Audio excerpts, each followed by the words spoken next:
예, 2월 9일 목요일 아침 묵상에 같이 해주신 여러분들 환영합니다.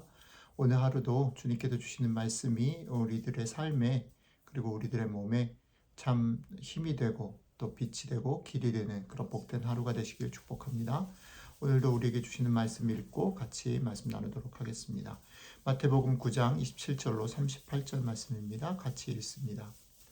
예수께서 거기에서 떠나가실새 두 맹인이 따라오며 소리질러 이르되 다윗의 자손이여 우리를 불쌍히 여기소서 하더니 예수께서 집에 들어가시매 맹인들이 그에게 나아오거늘 예수께서 이르시되 내가 능히 이 일을 할 줄을 믿느냐 대답하되 주여 그러하오이다 하니 이에 예수께서 그들의 눈을 만지시며 이르시되 너희 믿음대로 되라 하시니 그 눈들이 밝아진지라.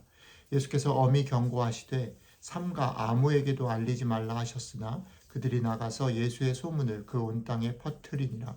그들이 나갈 때에 귀신 들려 말 못하는 사람을 예수께 데려오니 귀신이 쫓겨나고 말 못하는 사람이 말하거늘 무리가 놀랍게 여겨 이르되 이스라엘 가운데서 이런 일을 본 적이 없다 하되 바리새인들은 이르되 그가 귀신의 왕을 의지하여 귀신을 쫓아낸다 하더라. 예수께서 모든 도시와 마을에 두루 다니사 그들의 회당에서 가르치시며 천국 복음을 전파하시며 모든 병과 모든 약한 것을 고치시니라. 무리를 보시고 불쌍히 여기시니 이는 그들이 목자 없는 양과 같이 고생하며 기진함이라. 이에 제자들에게 이르시되 추수할 것은 많되 일꾼이 적으니 그러므로 추수하는 주인에게 청하여 추수할 일꾼들을 보내주소서 하라 하시니라. 아멘.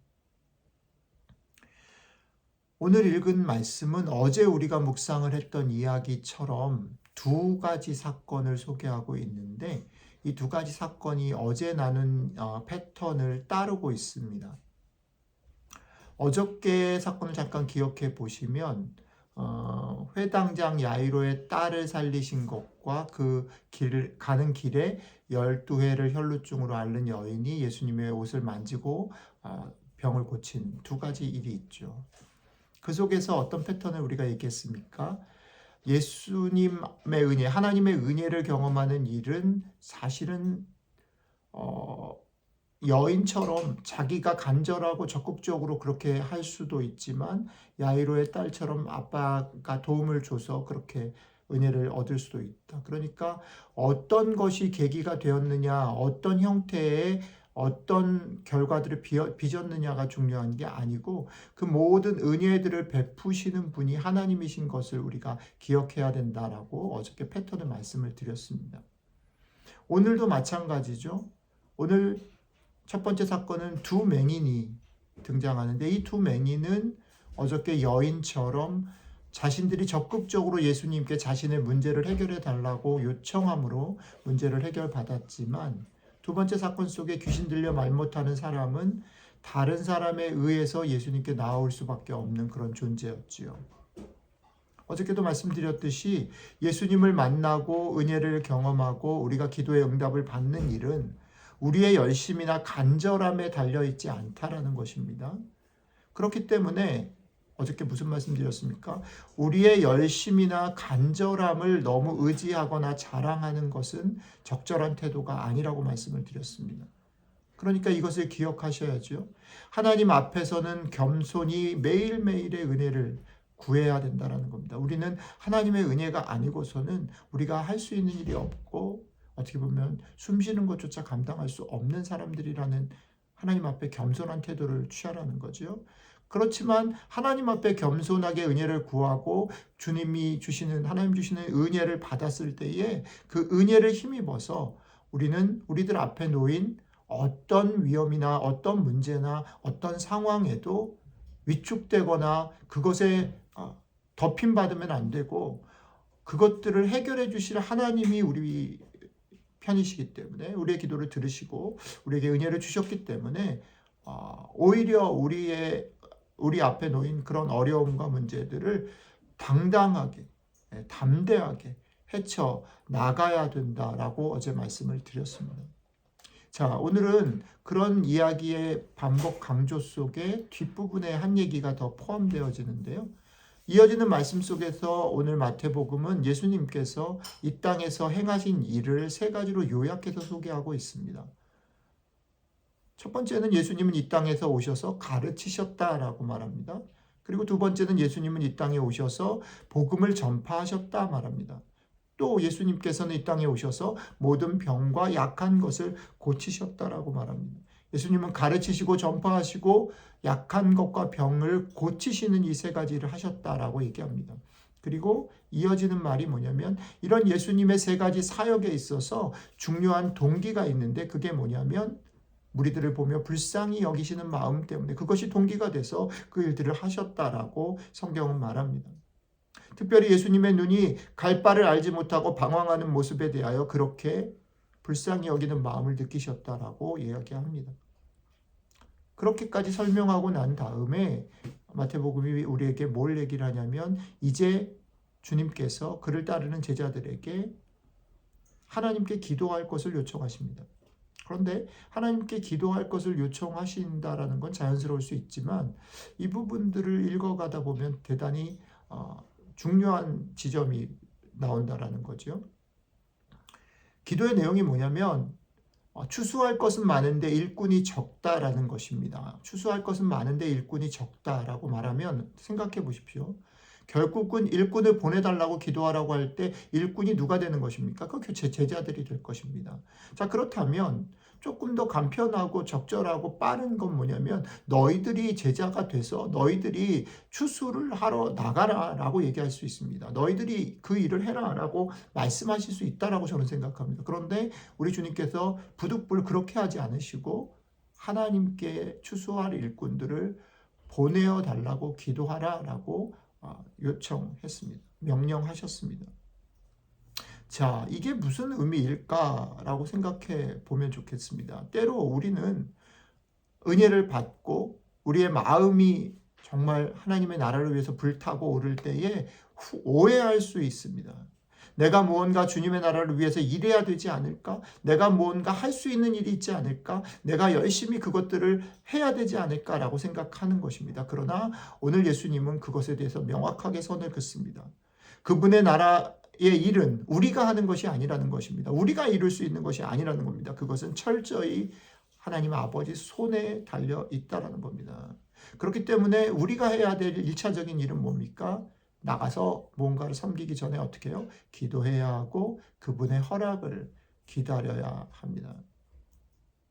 내가 아니어도 됩니다. 내가 생각하는 시간과 방법과 결과가 일어나지 않을 수도 있고 일어나는 것이 그렇게 중요한 것이 아니라는 것입니다. 하나님의 나라는 우리의 열심으로 우리의 수고로 이루어지는 것이 아닙니다. 역설적으로. 그러나 하나님은 우리를 사용하시지요. 이 역설의 비밀을 여러분들이 깨달으시면 좋겠습니다. 순서가 대단히 중요합니다.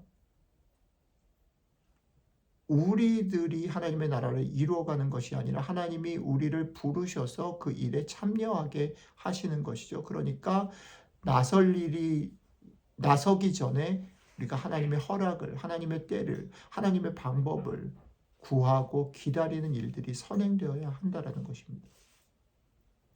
자, 오늘 이 말씀 앞에서 여러분들의 삶의 자리, 그리고 여러분들이 서 있어야 될 자리가 어딘지를 곰곰이 생각해 보시기를 바랍니다. 우리는 일의 성취와 결과에 주목합니다. 그리고 그것을 우리가 하고 싶어하고 해야 된다라고 생각합니다. 그러나 일의 성취와 결과는 우리의 것이 아니다라고 오늘 말씀은 분명하게 못을 박습니다. 그런데 여기서 한 가지 또 다른 조심해야 될 것이 있습니다. 일의 성취와 결과가 우리의 것이 아니다라고 말할 때 이 말은 그러니까 너희는 아무것도 하지 말고 그저 웅크리고 하늘만 바라보고 있어라 라는 말이 아니지요. 오히려 그것이 우리의 노력과 우리에게 달려있지 않기 때문에 우리가 먼저 해야 될 일이 뭡니까? 연약함을 우리가 할 수 있는 것이 아님을 겸손히 인정하며 하나님 앞에 주님 앞에 겸손히 오늘 주실 일을 오늘 주실 은혜를 오늘 주실 양식을 오늘 감당할 수 있는 힘을 달라고 기도해야 합니다. 그러니까 이 기도하는 일들이 우리에게 복인 것이죠. 그리고 주님의 때와 주님의 방법과 주님의 결과와 주님의 허락을 기다리시고 구하셔야 합니다. 내 속에 솟아나는 여러 가지 열정과 소망들을 그냥 터뜨리지 말고 하나님의 허락 기다리고 하나님의 때를 기다리고 하나님의 방법과 결과를 기다릴 줄 알아야 한다는 겁니다. 그리고 두 번째는 그 기다림 속에서 주시는 은혜와 감동 속에 그 주시는 은혜를 힘입어서 어떻게 우리의 삶에 어떤 조건과 상황이 닥친다 할지라도 어떤 일을 해야 될지 또 예기치 못한 많은 일들이 우리를 덮으려고 달려들어도 흔들리지 말고 쫄지 말고 담대하게 우리에게 허락하신 일들에 최선을 다하며 용기 있게 나아가시고 섬기시고 사랑하시라는 것입니다. 왜요? 결국 그분의 시간과 방법으로 우리를 사용해서 그 일을 하실 것이기 때문입니다. 오늘 하루 여러분들의 삶에 많은 일들이 있을 겁니다. 그리고 여러분들이 오늘 아침에 기도하면서도 걱정되고 하고 싶은 많은 일들이 있을 겁니다. 그 모든 일들 앞에 무릎을 꿇으십시오. 하나님의 은혜를 구하십시오. 하나님의 허락을 구하십시오. 그리고 하나님의 은혜가 여러분들 가운데 함께 하시고 하나님의 약속이 있다면 더 이상 그 상황들에 매이지 말고 그것에 눌리지 말고 담대하고 당당하게 여러분들에게 놓인 일들, 여러분들이 해야 할 일들을 행하십시오. 하나님이 여러분들과 함께 하실 것입니다. 담대하게 더 많이 사랑하시고 더 많이 섬기시고 세상을 거슬려 살아가시는 여러분들이 되시기를 주님의 이름으로 축복합니다. 기도하겠습니다. 주님, 다시 이 아침에 우리들이 열정과 우리들의 수고와 열심으로 그 일을 할 수 있는 것이 아닌 것을 알려주셔서 감사합니다. 그러나 그럼에도 불구하고 우리의 몫이 아님에도 불구하고 또한 우리가 그것을 할 수 있다 착각했던 부분들을 도전해 주셔서 감사합니다. 겸손히 주님 앞에 나아갑니다. 주의 은혜를 구합니다.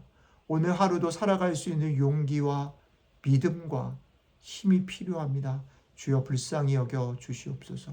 우리를 불쌍히 여기셔서 주의 은혜로 견디게 하시고 주님 주시는 용기로 나의 삶의 모든 문제들을 헤쳐나갈 수 있도록 주눅들지 아니하며 삼킴받지 아니하며 우리 삶에 예기치 못한 일들을 담대히 헤쳐나갈 수 있도록 주님 세상을 거스리며 더 많은 사람들을 섬기며 우리가 힘을 다해서 사랑하며 살아가는 하루가 될 수 있도록 함께해 주십시오.